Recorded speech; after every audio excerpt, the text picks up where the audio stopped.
ఇలాగే ఒక గురువు గారి దగ్గరికి శిష్యుడు వచ్చేట సంగీతం నేర్చుకోవడానికి వచ్చాడు శిష్యుడు.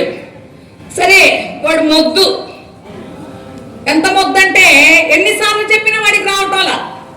ఒరే సరళీశ్వరాలు పాడరా నాయనా, సరే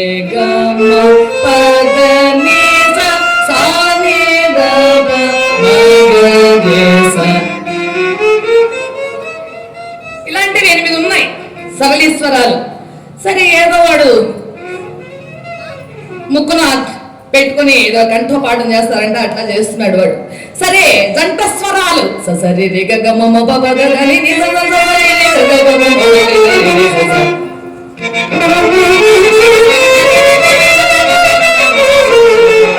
సరే బానే ఉంది.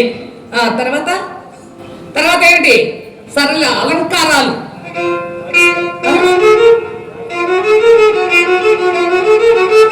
అరే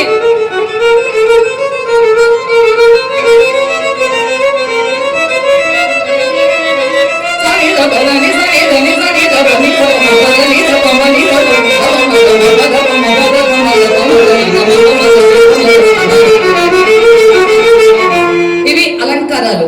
సరే అవి కూడా ఎలాగో మూలిగేడు. తర్వాత శ్రీ గణనాథ సింధూర వన కరుణ సగర కరివల లకుమి కర అమృతాసుత అమరమిలోక.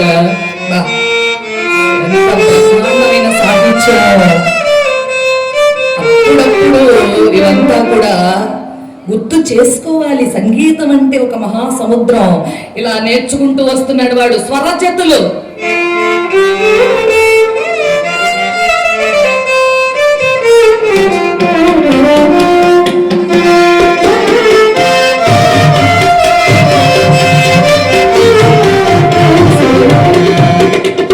నారాయణ గోపాల స్వరజతులు బ్రహ్మాండంగా ఎంతో మహా అద్భుతమైనటువంటి అమృతపరమైనటువంటి ఆ సంగీతాన్ని వీడు ఎలాగో నేర్చుకుంటున్నాడు. బాగా రావడం వల్ల వాడికి ఇక వర్ణాల్లోకి వచ్చే వర్ణం రావట్లా వాడికి. గగ్గదే సరి గరి సరి గరి సరి సరి గరి సరి గరి సరి గరి సరి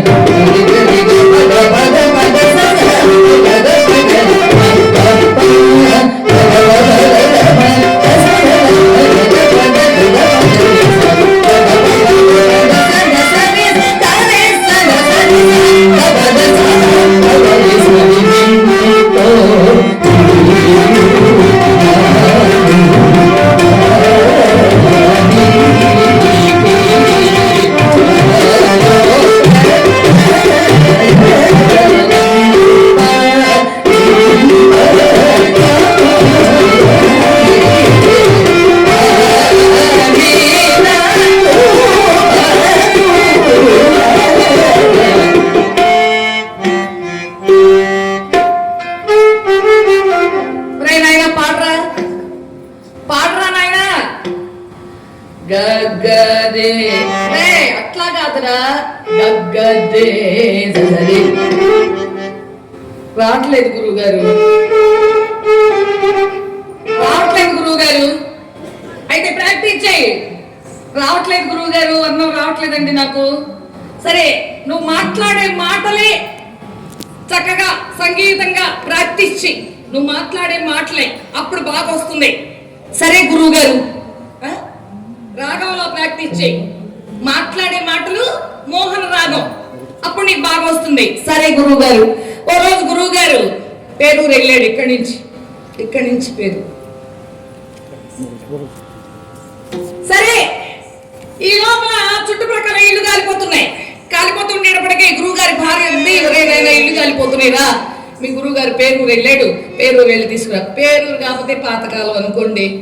పాతకాలువ వచ్చారుగా. పాతకాలువ వెంకటముని గారు ఈ రోజు కూడా వచ్చారు. చాలా సంతోషం.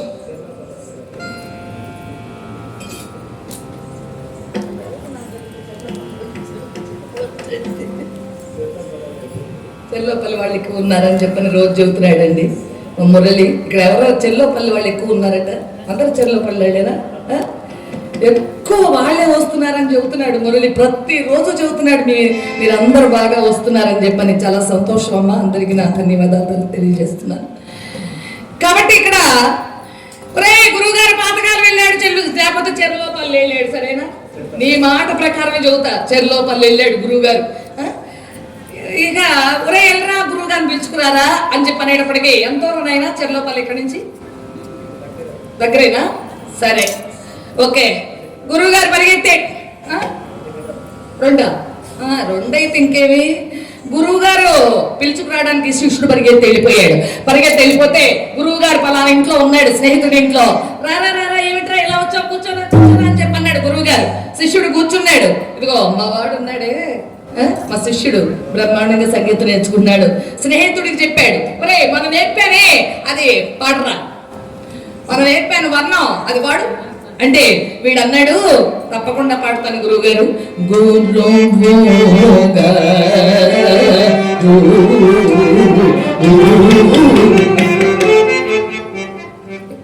గురువు గారు అని పాడుతున్నాడు ఏంటి?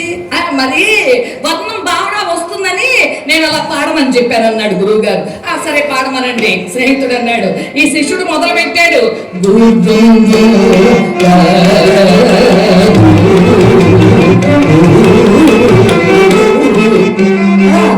చాలా బాగుందిరా, మాకు మంచి దారిలో పడ్డావు. తర్వాత ఏంటి మన ఊర్లో ఎందుకు వచ్చావు ఇప్పుడు?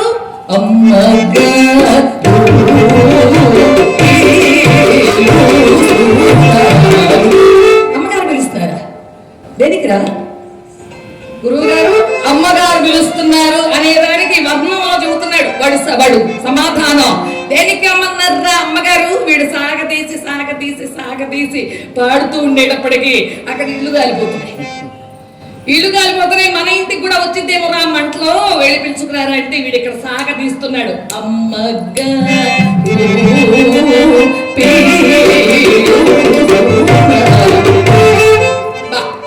శభాష్, బ్రహ్మాండంగా పాడుతున్నారు కదా ఆయన. ఏమిట్రా ఏమిటి అమ్మగారు ఎందుకు పిలుస్తున్నారా? అమ్మగారు ఎందుకు పిలుస్తారు అంటే మన